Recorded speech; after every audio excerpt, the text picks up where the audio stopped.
अबे ओए, सुनाई नहीं देता क्या? बहरे हो क्या? कितनी देर से हॉर्न बजा रही हूँ, गेट नहीं खोल सकते थे? और मैडम इसमें चिल्लाने वाली कौन सी बात है? आपने गेट खोल तो लिया, आप अंदर भी आ गए हो। बड़ी अकड़ है तुझमें, एक चौकीदार होके मुझसे बहस कर रहा है। एक तो गेट मुझे खुद खोलना पड़ा, ऊपर से मुझसे बदतमीजी से बात कर रहा है तू। देखिए मैम, मैं कोई चौकीदार नहीं हूँ। और आपके हाथ सही सलामत है, आपने गेट खोल तो लिया है, कौन सी बड़ी बात हो गई? और ना ही मैडम मैंने कोई बदतमीजी से बात करी आपसे। ओ अच्छा, तू चौकीदार नहीं है, लेकिन तू चौकीदार की जगह खड़ा है तो चौकीदार ही होगा ना, कोई मंत्री तो नहीं है। और मैं ना तुम जैसे छोटे लोगों से बात करना पसंद नहीं करती। और इतनी देर से मैं हॉर्न बजा रही थी, गेट क्यों नहीं खोला तुमने? मैम किसने राइट दिया आपको कि आप इस तरह बदतमीजी से मुझसे बात करें? और मैं आपको कितनी बार बोल चुका हूँ, मैं कोई चौकीदार नहीं हूँ। और अगर गेट हमें ही खोलना है तो तुम लोगों का काम क्या है? तुम सारा दिन यहाँ पे बैठे रहते हो, तुम्हें सैलरी किस बात की देते हैं हम लोग? और तुम चौकीदार होके मुझसे ऐसे बात करोगे? अपनी औकात में रहो, समझे? आप एक ही बात पे बहस करे जा रहे हो मुझसे। और सबसे बड़ी बात, चौकीदार का काम होता है गेट पे पहरा देना, ना कि किसी का पर्सनल काम करता है चौकीदार। जैसे कि आप बोल रहे हो आके गेट खोलने का, आए समझ में? और अगर इतना ही शौक है ना पर्सनल काम करवाने का, तो अपने घर से एक नौकर लेके आया करिए जो आपका गेट खोले आके। और मुझे लगता है ना, आपके माँ बाप ने ना आपको संस्कार नहीं सिखाया कि किससे कैसे बात करनी है। नॉर्मल कम्युनिकेशन एटिकेट्स ही नहीं है आपके अंदर। आप जैसी अमीर लड़कियां होती है ऐसी है, बस छोटे लोगों को देखते ही उनके ऊपर दोष जमाने लगते हैं।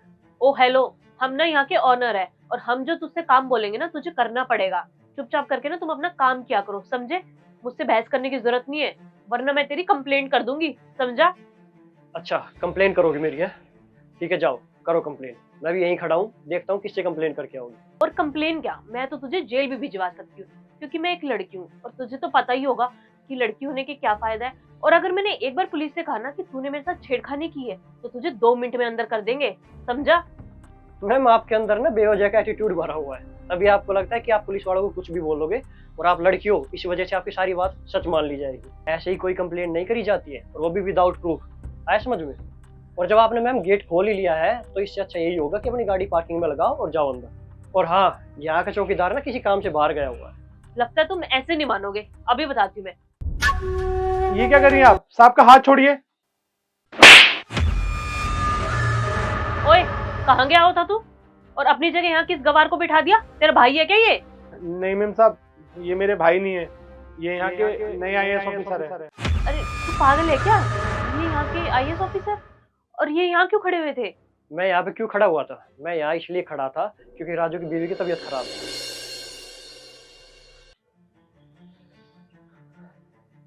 अरे राजू, क्या बात है? कुछ परेशान लग रहा है, सब ठीक तो है ना? कुछ नहीं साहब। अरे नहीं नहीं, कुछ तो बात है, बता चुपचाप मेरे को क्या हुआ। साहब, मेरी ना बीवी की तबीयत खराब है और उसको ना दवाइयों की बहुत जरूरत है। अगर मैंने उसको दवाई नहीं दी ना, उसकी तबीयत खराब हो जाएगी। अच्छा तो ये बात थी। एक बात बता, तेरा घर यहाँ से कितना दूर है? अगर तू अभी जाए घर पे तो कितनी देर में वापस आ जाएगा?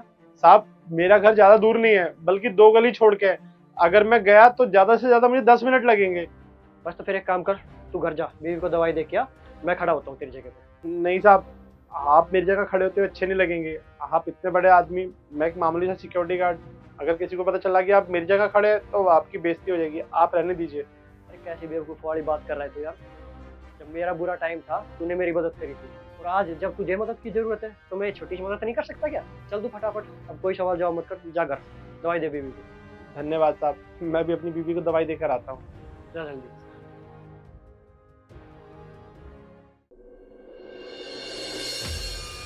उसे अपनी वाइफ को दवाइयाँ देने जाना था, इसलिए मैं यहाँ पे खड़े हो गया उसकी जगह। इसने बुरे वक्त में मेरी हेल्प करी है, और आज जब इसे हेल्प की जरूरत थी तो ये छोटी सी हेल्प तो मैंने भी सोचा कि मैं भी कर सकता हूँ इसकी। लेकिन तुम जैसी लड़कियाँ होती है ना, वो छोटे लोगों को देखकर उन पर दोष जमाती है। ये सोचती है कि उनकी तो कोई इज्जत ही नहीं होती, उनको तो कुछ भी बोल दो, कैसे बोल दो, किसी भी तरह ट्रीट करो, है ना? और गलत ट्रीट करने के साथ साथ तुम तो लड़की होने का फायदा भी उठा रही हो। ये धमकी दे रहे हो कि जेल भेज दूंगी, झूठे केस में फंसा दूंगी। और रही बात चौकीदारी की, तो वो चौकीदार भले ही है, अपनी मेहनत से और ईमानदारी से कमा के खा रहा है वो। इससे तुम्हें क्या तकलीफ है? अरे सर, मुझे नहीं पता था कि आप आईएएस ऑफिसर हो, और आपने भी तो नहीं बताया मुझे कि आप आईएएस ऑफिसर हो। अगर मुझे पता होता तो मैं बिल्कुल भी बदतमीजी से बात नहीं करती आपसे। अच्छा जी, अब जब तुम्हें पता चल गया मैं एक आईएएस ऑफिसर हूँ, तो मुझसे आप इतने रिस्पेक्ट से बात कर रहे हो हैं? और जब तक मुझे सिक्योरिटी गार्ड समझ के रखा था, तब तब मुझसे इतनी बदतमीजी से बात कर रहे थे। और हाँ, क्या बोल रही थी तुम? कंप्लेंट होगी मेरे खिलाफ? अब कंप्लेंट तो होगी, लेकिन मेरे खिलाफ नहीं, तुम्हारे खिलाफ। झूठा आरोप लगाने के जुर्म में वो एक आईएएस ऑफिसर के साथ बदतमीजी करने के जुर्म में तुम्हें अंदर करूंगा, कार्रवाई होगी तुम पर। तुमने जो किया है उसकी सजा तुम्हें जरूर मिलेगी। अब देखो क्या करता हूँ मैं तुम्हारे साथ।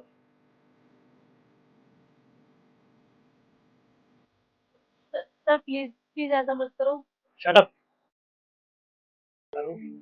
अरे भाई आ जाओ, पीछे हाथ निकालो।